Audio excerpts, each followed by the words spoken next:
আসসালামু আলাইকুম। আমার কথা শোনার জন্য আপনাদের ধন্যবাদ। আজকে আপনাদের সাথে নতুন একটা বিষয় নিয়ে আলোচনা করার জন্য বসলাম। অ্যাকচুয়ালি গত 2 দিন ধরে না, বেশ কিছুদিন ধরেই একটা জিনিস খুব গভীরভাবে চিন্তা করতেছি, উপলব্ধি করতেছি। সেটা হচ্ছে গিয়ে বাংলাদেশ থেকে পৃথিবীর বিভিন্ন দেশের যেই বিমানের ভাড়া আছে, এই বিষয়টা নিয়ে।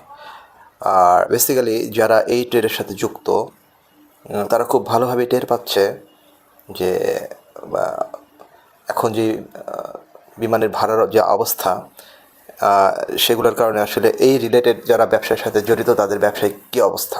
নর্মালি বাংলাদেশ থেকে সবচেয়ে বেশি সংখ্যক কর্মী যায় হচ্ছে গিয়ে সৌদি আরবে। তবে সেলে সৌদি আরবের যে শহরগুলো আছে তার মধ্যে সবচেয়ে বেশি সংখ্যক লোক যায় হচ্ছে গিয়ে রিয়াদে, সৌদি আরবের রাজধানী রিয়াদে। তো ঢাকা থেকে রিয়াদের বিমান ভাড়া কত? তো অ্যাজ ইউজুয়াল যেটা ছিল 42,000 থেকে 52,000 টাকা পর্যন্ত, বা 55,000 টাকা, এরকম একটা এভারেজ একটা ফেয়ার ছিল, কম বেশি যেটাই হোক। কিন্তু রিসেন্টলি গত 1 মাস ধরে তো এই 42 থেকে 45, 50, 52, 55,000 টাকার ভাড়া এখন আপনি বা যে কেউ 85-86 থেকে ধরে, মানে এখান থেকে শুরু 85,000 থেকে এর উপরের দিকে, মানে 85,000 থেকে শুরু, উপরে তো অনেক।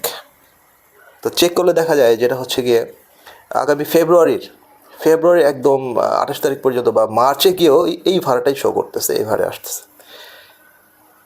তো এইটা কি আসলে নর্মাল কোনো বিষয়, নাকি এর ভিতরে কোনো কারণ আছে? মানে এটা কেন হচ্ছে? আমি চেক করলাম যে ঢাকা থেকে বাদ দিয়ে বাংলাদেশের আশেপাশে যেই কান্ট্রিগুলো আছে, এই কান্ট্রিগুলো থেকে এই সেক্টরের ফেয়ারটা কেমন।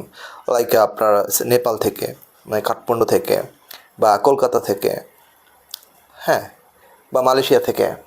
তো যখন এই সেক্টর থেকে, এক্সাম্পল ধরেন কলকাতা থেকে রিয়াদ, নির্দিষ্ট একটা ডেটে আমি যদি ফেয়ারটা চেক করি, আমি ফেব্রুয়ারি 25 তারিখে যদি চেক করি, আমি সেক্ষেত্রে 33 থেকে 34,000 টাকা ফেয়ার পাচ্ছি।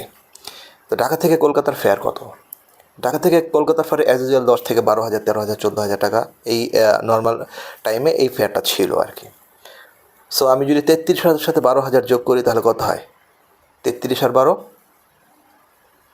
45,000 টাকা। তো কোনো কারণে তেলের দাম বা ডলারের দাম ওঠানামা করার কারণে এই ভাড়াটা বেশি কম হইতে পারে।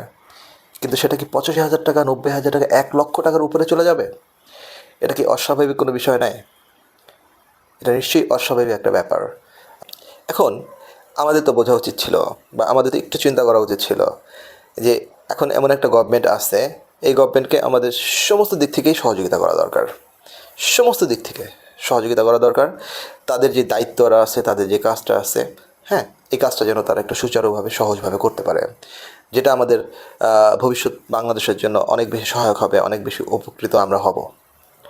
অ্যাকচুয়ালি আমরা কী করতেছি?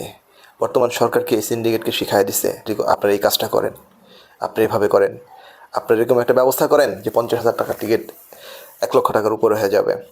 বাংলাদেশের রেমিটেন্স আসে সবচেয়ে বেশি কোন সেক্টর থেকে? নিশ্চয়ই এই সেক্টরটা থেকে। একটা মানুষ এতগুলো টাকা খরচ করে একটা দেশে যায়, যাওয়ার পর সে সেখানে কাজ করার পরে ওইখান থেকে সেই যে ইনকাম করে, আয় রোজগার করে যে টাকাটা বাংলাদেশে পাঠায়, এটা দিয়ে তো আমরাই উপকৃত হইতেছি, দেশ উপকৃত হইতেছে। অথচ আমরা এই সেক্টরটাকে কোন দিকে নিয়ে যাচ্ছি? তো আমার একটা আফসোসের ব্যাপার আছে। এতদিন ধরে এই ব্যাপারটা চলতেছে বাংলাদেশের মধ্যে, এখন পর্যন্ত আমি কোনো মন্ত্রণালয়কে বা সরকারের কোনো প্রতিনিধিকে বা এই সেক্টরটা যারা দেখে এমন কাউকে এই ব্যাপারটা নিয়ে কথা বলতে দেখি নাই, শুনি নাই কোথাও, না না ইলেকট্রনিক মিডিয়া, না প্রিন্ট মিডিয়া, কোথাও না। নীরবে নিভৃতে কেমন একটা ভয়ঙ্কর পরিস্থিতি যাচ্ছে এই সেক্টরটার মধ্যে দিয়ে। দেখেন, খুব সহজে বুঝতে পারবেন। কলকাতা থেকে রিয়াদ বলেন, জেদ্দা বলেন, দাম্মাম বলেন, যে কোনো সেক্টরের ভাড়া 30 থেকে 40 এর মধ্যে। বাংলাদেশ থেকে সেই ভাড়াটা 90,000 টাকা, 95,000 টাকা। এটা হয়? এটা মানা যায়? মানা যায় না। আশা করি বিষয়গুলো জানি না কত দূর পর্যন্ত আমার এই কথাটা পৌঁছাবে, বাট যদি পৌঁছায়, আমি আশা করি খুব দ্রুততার সাথে এই ব্যাপারে আমাদের সরকার ব্যবস্থা নেবে, বা সংশ্লিষ্ট কর্তৃপক্ষ ব্যবস্থা নেবে, এই প্রত্যাশা করে আজকে শেষ করছি। ভালো থাকবেন।